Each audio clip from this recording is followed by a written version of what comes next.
Other than coronavirus, the biggest story this year has been Black Lives Matter, a movement fighting for equality and justice, and the reason so many of your favorite statues are suddenly unemployed.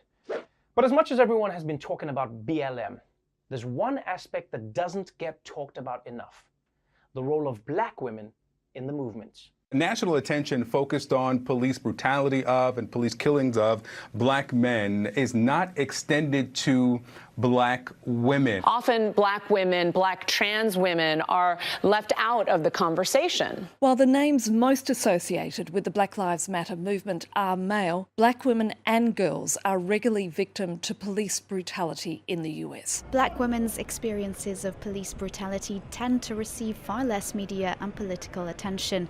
Dealing with this double layer of discrimination, Black women have often been at the heart of key civil rights movements. For example, the Black Lives Matter movement, founded by 3 women back in 2013. Yeah, think about it.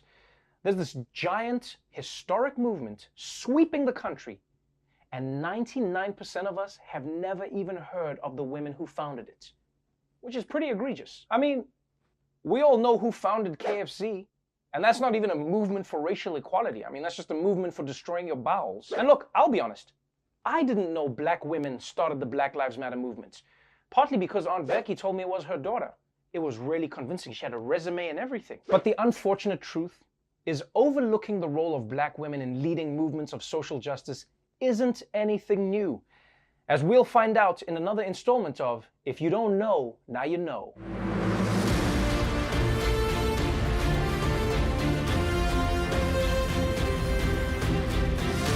Although Black women have been the pioneers of so many movements that have changed the world, the erasure of Black women from the story of these movements is something we've seen many times throughout American history, starting all the way back with the women's suffrage movement. African-American women, in particular, played a significant and sometimes overlooked role in the suffrage movement. There were African-American women fighting for suffrage from the beginning. You know, Sojourner Truth in the time of the Civil War, Ida B. Wells Barnett, and Mary Church Terrell. They built a movement that would grow to 500,000, but they would never find acceptance among mainstream suffragists. At that time, suffrage leaders were actively wooing Southern white members.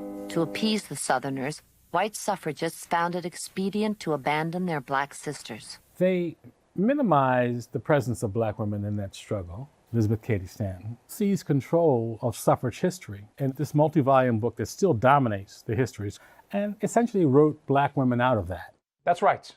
Black suffragettes were literally written out of the history books by white women in the movement. And just look at their faces. It's like they had already seen the future and they were like, I'm not going to get credit for any of this, am I?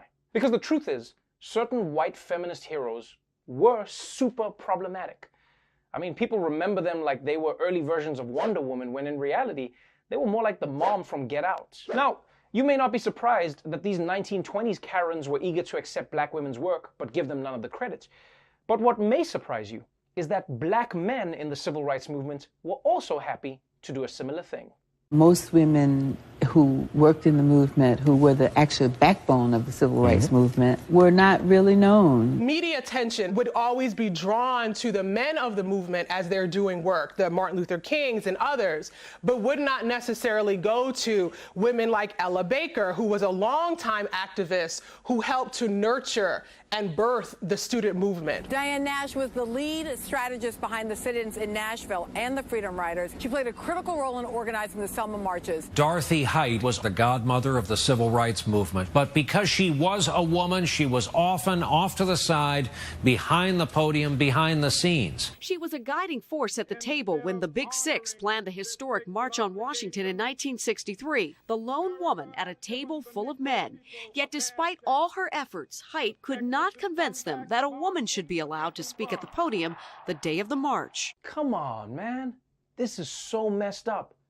Black women were the lifeblood of the civil rights movement, and still they got cock-blocked by the dudes? I mean, the Reverend's got half a dozen microphones right there. You can't break one of those off for my girl Dorothy? She was a critical part of the group. It's like if the Avengers were fighting Thanos, but they made Iron Man cheer from the stands. And this just shows you that Black women don't just have to deal with racism from the world, but oftentimes they have to deal with the sexism within their own communities and the world at large. There's actually a term for it, misogynoir, which means misogyny against black women. And it also sounds like the title of a really fancy French movie. I would love to promote you, but unfortunately I cannot because you are a black woman. Oh! With the wrong one today! Garçon, bring me the Vaseline because somebody will get their ass beat. So, throughout history, black women have had their contributions to groundbreaking movements minimized or erased, whether it's women's suffrage or civil rights. And the list goes on and on and on.